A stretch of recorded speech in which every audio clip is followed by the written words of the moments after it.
الله وبركاته. الحمد لله رب العالمين والعاقبة للمتقين والصلاة والسلام على خير خلقه محمد وعلى آله وصحبه أجمعين. أما بعد، أعوذ بالله من الشيطان الرجيم. يا أيها الذين آمنوا إذا قمتم إلى الصلاة فاغسلوا وجوهكم وأيديكم إلى المرافق وامسحوا برؤوسكم وأرجلكم إلى الكعبين وإن كنتم جنبا فاطهروا وإن كنتم مرضى أو على سفر أو جاء أحد منكم من الغائط أو لامستم النساء فلم تجدوا ماء فتيمموا صعيدا طيبا فامسحوا بوجوهكم وأيديكم منه ما يريد الله ليجعل عليكم من حرج ولكن يريد ليطهركم وليتم نعمته عليكم لعلكم تشكرون.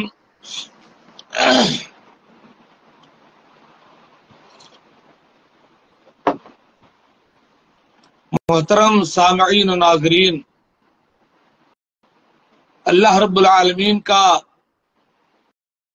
فضل اور اس کا احسان ہے کہ اس نے ہمیں دین سیکھنے اور سکھانے کا خصوصاً سعودی عرب میں بہترین موقع دیا، اور آج میں اسی کے فضل و کرم سے آپ کے سامنے ایک بہت بنیادی اور ضروری، خصوصاً عوام کے لیے بہت اہم موضوع ہے، اس موضوع کو لے کر کے حاضر ہوا ہوں۔ غسل کیا ہے؟ غسل کا طریقہ کیا ہے؟ سنت غسل کیا ہے؟ واجبی غسل کیا ہے؟ وضو کا طریقہ کیا ہے؟ کتنے ارکان وضو میں ہیں، واجبات کتنے، سنن ہیں، کیا شرائط ہیں اس کی، ایسے ہی تیمم کا کیا طریقہ ہے، موزے پر مسح کا کیا طریقہ ہے، پٹی پر کیسے مسح کریں گے قرآن و سنت کی روشنی میں اور فقہا کے اقوال کی روشنی میں آج میں آپ کے سامنے ان باتوں کو بیان کرنے کی کوشش کروں گا۔ اور ہمارے جو بھائی یہ ویڈیو دیکھ رہے ہوں، یاسر بابو، تو آپ اس کو شیئر کر دیں گے انشاءاللہ، تاکہ دوسروں تک یہ ضروری معلومات پہنچ جائیں۔ تو آئیے ہم سب سے پہلے جو سورہ مائدہ کی آیت نمبر 6 آیت وضو ہے اس کا ترجمہ کرتے ہیں، اس کے بعد پھر غسل، وضو، نواقض وضو اور یہ چیزیں بیان کرنے کی کوشش کریں گے۔ اللہ رب العالمین کا ارشاد ہے، یا ایھا الذین آمنوا اذا قمتم الی الصلاۃ، اے وہ لوگوں جو ایمان لائے ہو، جب تم نماز کے لیے اٹھو، جب تم نماز کے لیے تیاری کرو، تو نماز سے پہلے تمہیں کیا کرنا ہے؟ اگر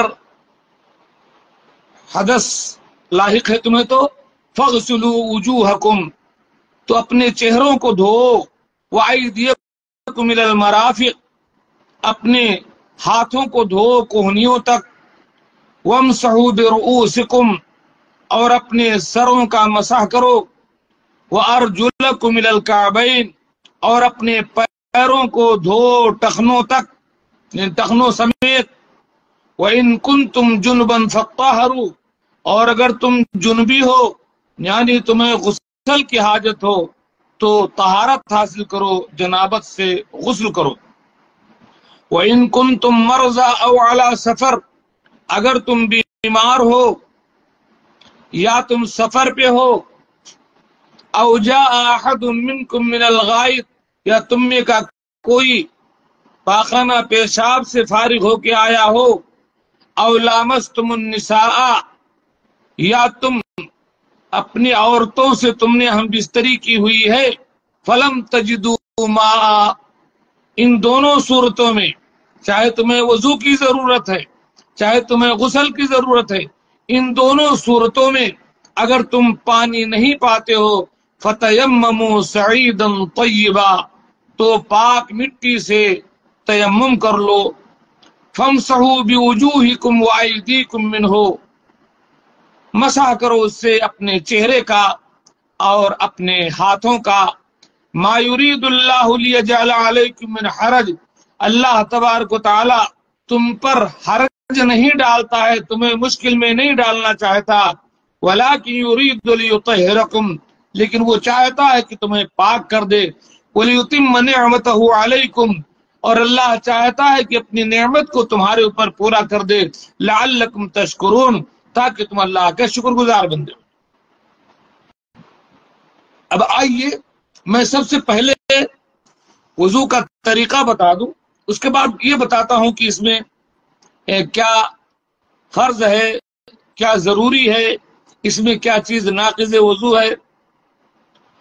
تو چونکہ اللہ تبارک و تعالیٰ نے پہلے وضو کی بات کی ہے، پھر غسل کی بات کی، تو وضو کا طریقہ یہ ہے کہ آپ سب سے پہلے وضو کی نیت کریں گے، اس کے بعد بسم اللہ کہیں گے، اس کے بعد اپنے دونوں ہاتھوں کو پہنچوں تک 3 بار دھلیں گے یہاں تک، پھر آپ کلی کریں گے 3 بار، قرارہ بھی کر لیں، اور اسی طریقے سے ناک میں 3 بار پانی ڈال کر کے، ناک میں پانی لے کر کے اچھی طریقے سے جھاڑیں گے، پھر ہاتھ میں پانی لے کر کے باقاعدہ اپنے چہرے کو دھلیں گے، یہاں پیشانی کے بال جہاں سے آتے ہیں وہاں سے لے کر کے پورے چہرے کو 3 بار آپ دھلیں گے یہاں کانوں تک۔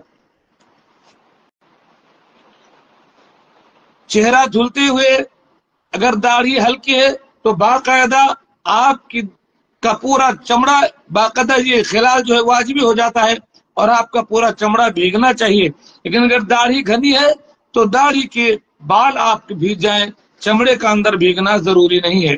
آپ نے چہرہ دھل لیا، اب اس کے بعد 3 بار آپ اپنے داہنے ہاتھ کو دھلیں گے۔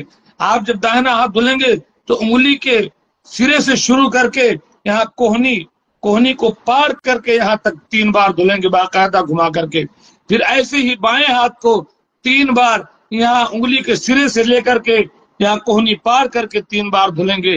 دونوں ہاتھوں کے دھل لینے کے بعد آپ کیا کریں گے، پانی لے کر کے اپنے سر کا مسح یوں کریں گے، پیشانی سے لے جائیں گے گدی تک اور گدی سے واپس پیشانی تک لائیں گے، اس کے بعد یہ جو شہادت کی انگلی کو کان کے اندرونی حصے میں اور انگوٹھے سے باہری حصے پر آپ مسح کریں گے۔ اس کے بعد 3 بار آپ اپنا داہنا پیر ٹخنوں سے اوپر اس انداز سے دھوئیں گے کہ اینڑیوں میں کہیں کوئی جگہ چھوٹ نہ جائے، اور ایسے ہی پھر بایاں پیر 3 بار دھلیں گے ٹخنوں سے اوپر۔ اب آپ کا وضو ہو گیا۔ وضو کے بعد آپ دعا پڑھیں گے، اشہد ان لا الہ الا اللہ واشہد ان محمدا عبدہ ورسولہ، اللہم اجعلنی من التوابین واجعلنی من المتطہرین۔ تو یہ وضو کا طریقہ ہے۔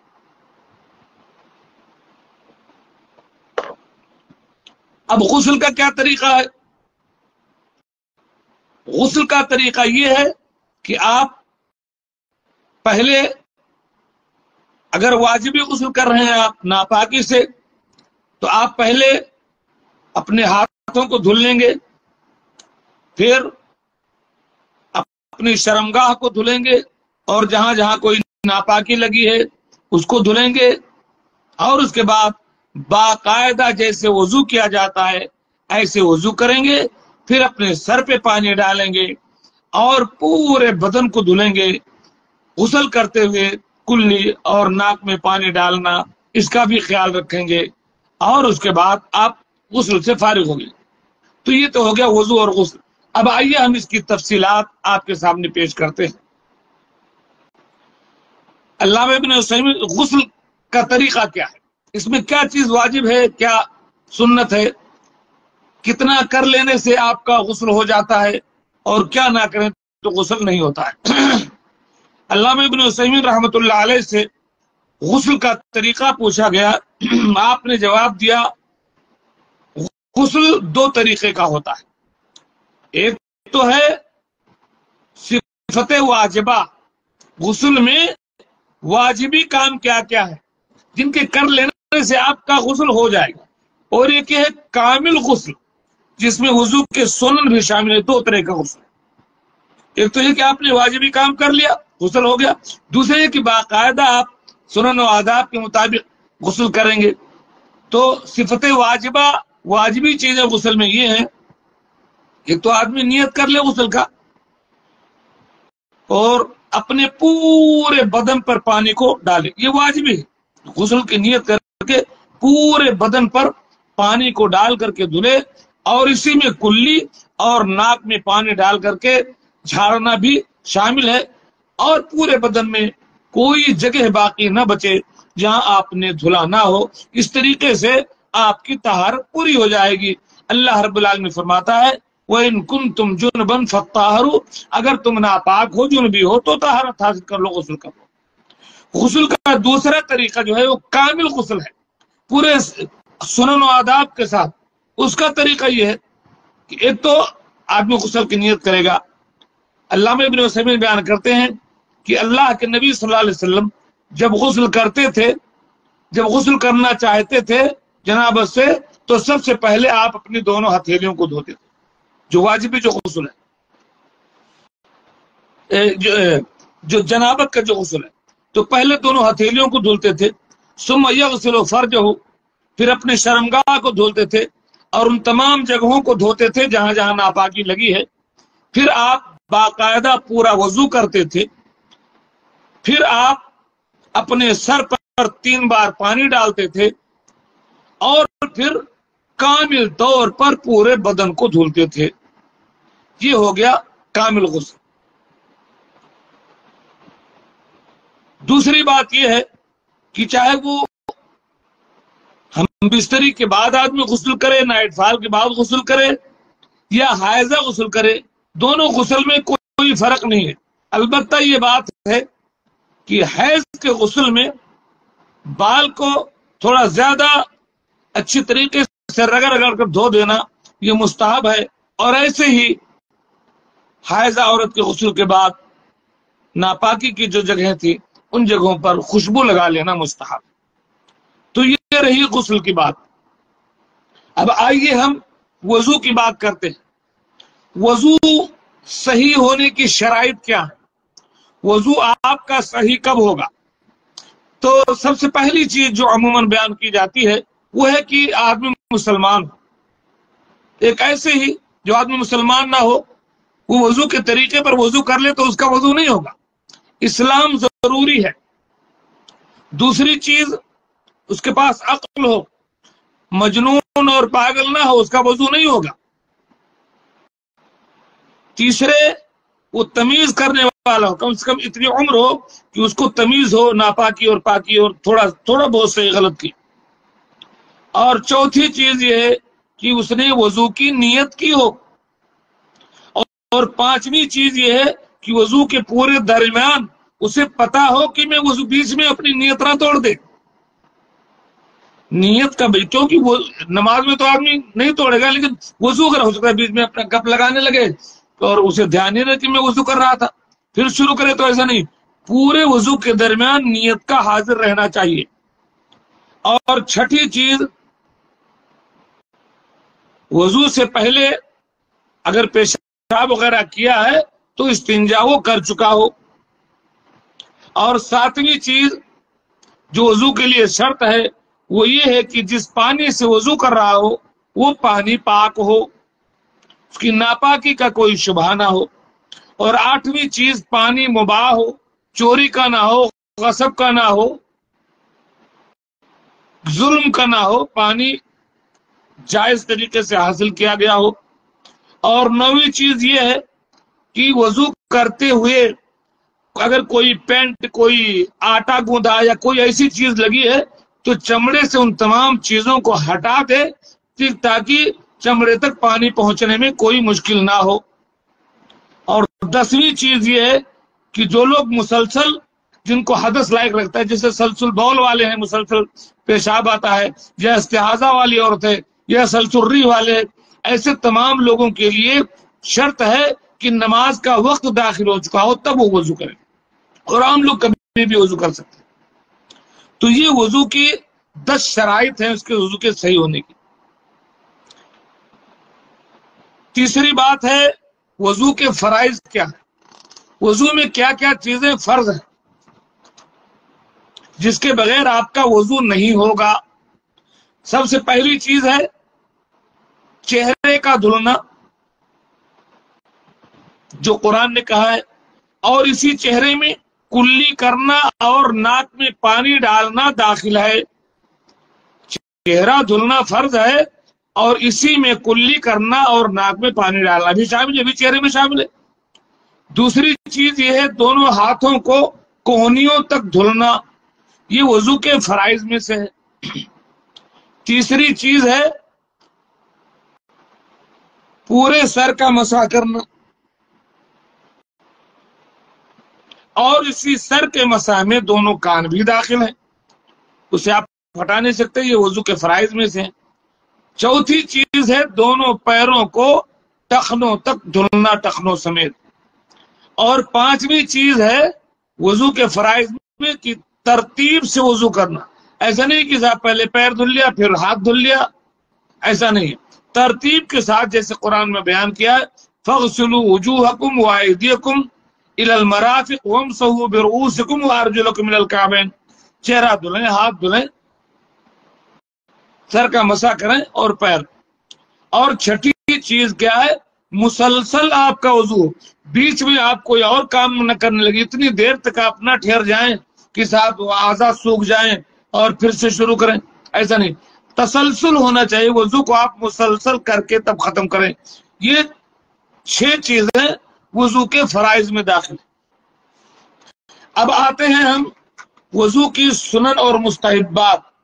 وضو کی شرطیں ہم نے دیکھ لی، پہلے وضو کا طریقہ ہم نے دیکھ لیا، وضو کی شرطیں ہم نے دیکھ لی، وضو کے فرائض ہم نے دیکھ لیے۔ اب آتے ہیں وضو میں سنتیں کیا چیز ہے۔ سب سے پہلی چیز ہے بسم اللہ کہنا۔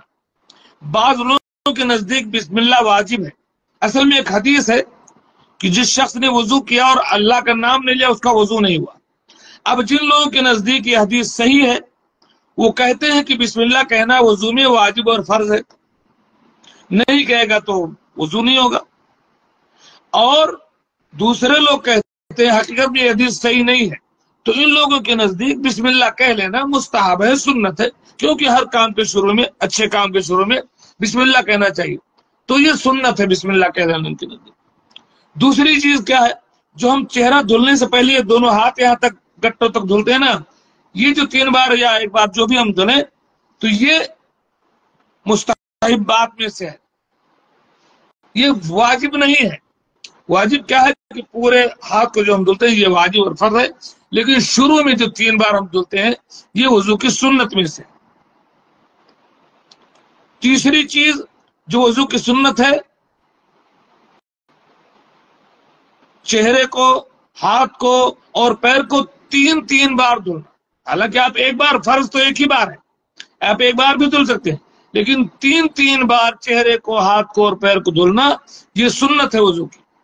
ایسے 3 بار کلی کرنا، 3 بار ناک میں پانی ڈالنا، یہ وضو کی سنت میں سے ہے، جبکہ فرض 1 ہی بار ہے۔ البتہ سر کا مسح اور کان کا مسح یہ 1 ہی بار ہے، صحیح احادیث سے 1 ہی بار ثابت ہے۔ ایسی ہی داڑھی اگر گھنی ہے تو خلال کر لے داڑھی میں، ایسے گھنی ہے تاکہ پورا بات بھیل جائے، لیکن اگر خفیف ہے تو پھر پورا دھلنا واجب۔ ایسے ہی دھلتے وقت اگر شبہ ہے کہ جو ہے پانی نہیں پہنچا انگلیوں میں تو انگلیوں کا خلال واجب ہو جاتا ہے، لیکن اگر آپ پانی پہنچائے پھر بھی انگلیوں کا خلال کر لینا یہ مستحب اور سنت ہے۔ تو یہ رہی وضو کی سنتیں۔ اور وضو کی سنت میں یہ بھی ہے صاحب جو وضو کے بعد آپ دعا پڑھتے ہیں۔ اچھا، اب پانچویں چیز پر ہم آتے ہیں، کیا کیا چیزیں وضو کو توڑنے والی ہیں، جس کو ہم نواقض وضو کہتے ہیں۔ سب سے پہلی چیز، پاخانہ اور پیشاب کے راستے سے جو چیز بھی نکلے اس سے وضو ٹوٹ جائے گا۔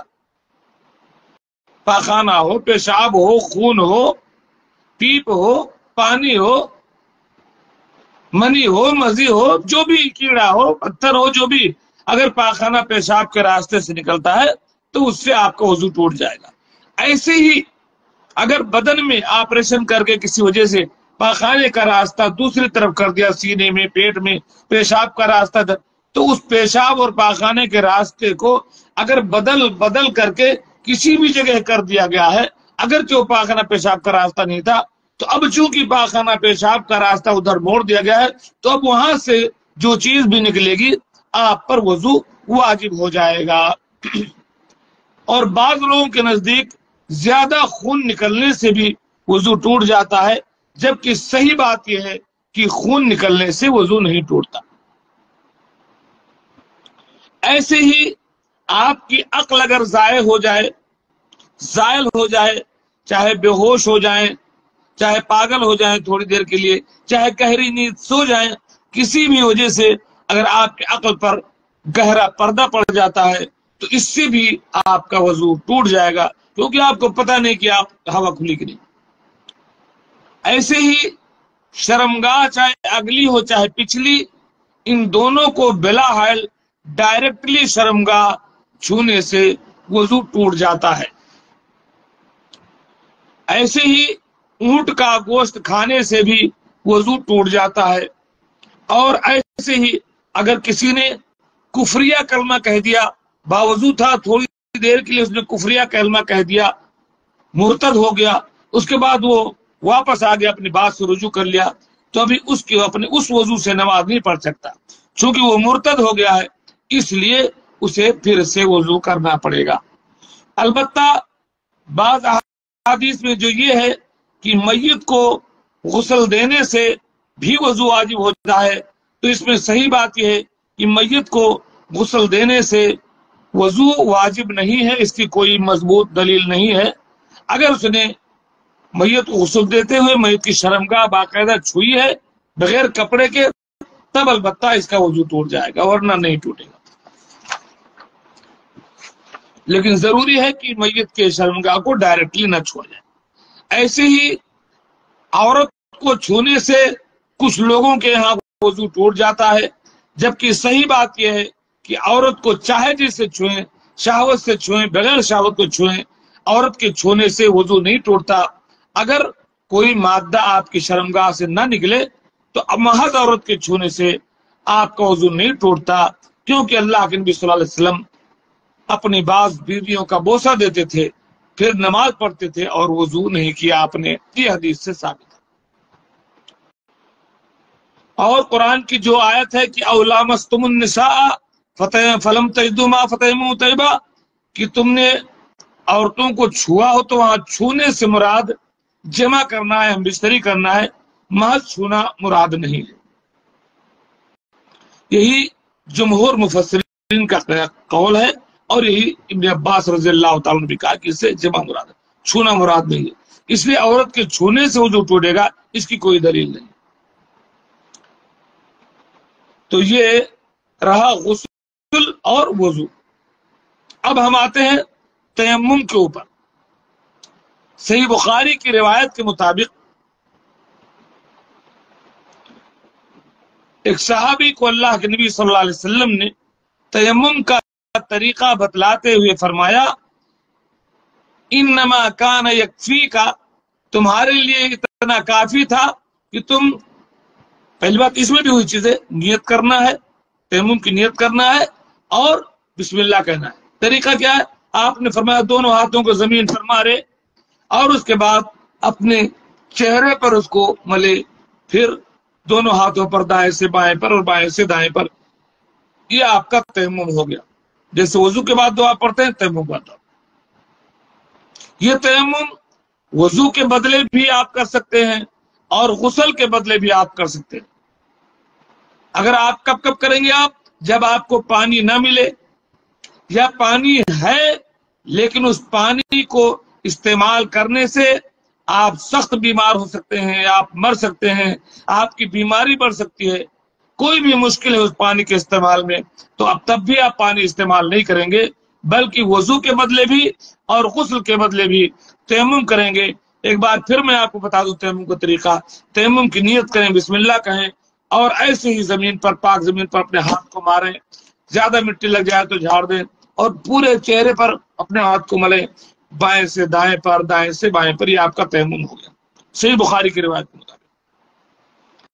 اچھا جی، اب اگر کسی نے اپنے پیر میں خف یا موزہ، جراب، شراب پہنا ہو، اللہ کے نبی صلی اللہ علیہ وسلم سے چمڑے کے موزے پر مسح ثابت ہے، لیکن صحابہ کرام کی ایک جماعت، تقریباً 13-14 صحابہ کرام کا نامزد امام ابو داؤد نے صحیح ابو داؤد میں اس کا ذکر کیا ہے کہ حضرت عمر، حضرت علی، حضرت عبداللہ بن مسعود، حضرت براء بن عازب، فلاں یہ تمام صحابہ ان موضوع پر بھی مسح کرتے تھے جو کاٹن کے یا اونی کے یا دوسری چیزوں کے ہوتے تھے۔ علامہ ابن باز رحمۃ اللہ علیہ سے جب سوال کیا گیا تو انہوں نے کہا کہ عمومی طور پر موزے پر مسح جائز ہے، چاہے وہ کاٹن کا ہو، چاہے اونی کا ہو، کسی چیز کا۔ بہرحال حضرت علی رضی اللہ تعالیٰ عنہ کی حدیث ہے، آپ نے فرمایا لو کان الدین بالرأی لکان اسفل الخف اولا بالمسح من اعلاہ وقد رأیت رسول اللہ صلی اللہ علیہ وسلم یمسح علی ظاہر خفیہ۔ اگر دین میں عقل کا دخل ہوتا تو موزے کے اوپری حصے پر مسح کیا جاتا، موزے کے نچلے حصے پر مسح کیا جاتا، اوپر نہیں، لیکن چونکہ دین میں عقل کا دخل نہیں ہے، میں نے اللہ کے نبی صلی اللہ علیہ وسلم کو دیکھا آپ موزے کے اوپری حصے پر مسح کر رہے تھے۔ تو موزے پر مسح کے بارے میں آپ ایک بات جانیں گے کہ موزے پر مسح آپ تب کر سکتے ہیں جبکہ آپ کا موزہ ٹخنے سے اوپر ہو، آپ کا موزہ ٹھیک ٹھاک، اتنا باریک بھی نہ ہو کہ پانی چھو جائے تو پیر میں لگ جائے، موزہ ٹھیک ٹھاک آپ نے پہنا ہو، اور وضو کر کے آپ نے موزے کو پہنا ہو، یہ بھی شرط ہے، تب آپ اس پر مسح کریں گے۔ موزے پر مسح کیسے کریں گے؟ دیکھیے یہ موزہ میرا ہے، یہاں پیر کی انگلی سے شروع کریں گے اور ٹخنے سے اوپر تک لائیں گے، ایسے ہی ہاتھ بھگا کر کے، دائیں ہاتھ سے دائیں پیر کا، بائیں ہاتھ سے بائیں پیر کا، اور ایک ساتھ بھی کر سکتے ہیں، کوئی حرج کی بات نہیں۔ تو جو آدمی سفر پر نہیں ہے، مقیم ہے، وہ 1 دن اور رات اس پر مسح کرے گا، اور جو آدمی سفر پر ہے وہ 3 دن 3 رات اس پر مسح کرے گا۔ اب سوال یہ پیدا ہوتا ہے کہ مسح جو 24 گھنٹہ مقیم کے لیے یا 72 گھنٹہ مسافر کے لیے، اس کی شروعات کب ہوگی؟ موزہ پہننے سے موزے کی مدت کی شروعات ہوگی یا موزے پر مسح سے شروعات ہوگی؟ تو کئی لوگ یہ سمجھتے ہیں کہ موزہ پہن لیا اب اس سے 24 گھنٹہ، ایسا نہیں۔ موزہ آپ نے پہن لیا ہے، مان لیا جو ہے آپ نے عصر میں موزہ پہنا، آپ کو مغرب میں وضو کی ضرورت نہیں پڑی، آپ نے عشاء میں جا کر کے وضو کیا اور مسح کیا، اب اس کا شمار آپ کے موزے پر مسح کا عصر سے نہیں ہوگا بلکہ عشاء سے ہوگا، اب عشاء سے عشاء تک چلے گا۔ تو جب سے آپ نے مسح کیا ہے وہاں سے 24 گھنٹہ آپ کو فرصت ملتی ہے موزے پر مسح کے لیے۔ تو یہ ہے موزے پر مسح کی بات۔ اب اس میں ایک بات اور رہ جاتی ہے، جو پٹی ہو یا پلاسٹر ہو، تو جتنا جو وضو کے جو اعضاء ہیں، جتنا حصہ کھلا ہے اتنا حصہ اگر کوئی نقصان نہ ہو تو ہم دھلیں گے، جتنے حصے پر پٹی یا پلاسٹر ہے اس پٹی پر اگر تھوڑی ہے تب بھی پورے پٹی پر ہم مسح کریں گے ایسے ہی، اور اگر گول میں ہے، لمبے میں ہے، تو جہاں تک ہے پوری پٹی پر مسح کریں گے ہم۔ موزے پر تو ایسے اوپر کر لیتے ہیں، لیکن پٹی میں ساری پٹی پر ہم مسح کریں گے۔ موزے پر مسح کے لیے شرط ہے کہ آپ نے وضو کر کے پہنا ہو، پٹی پر مسح کے لیے کوئی شرط نہیں ہے، جس حالت میں بھی آپ کو پٹی بدھی آپ اس پر مسح کر سکتے ہیں۔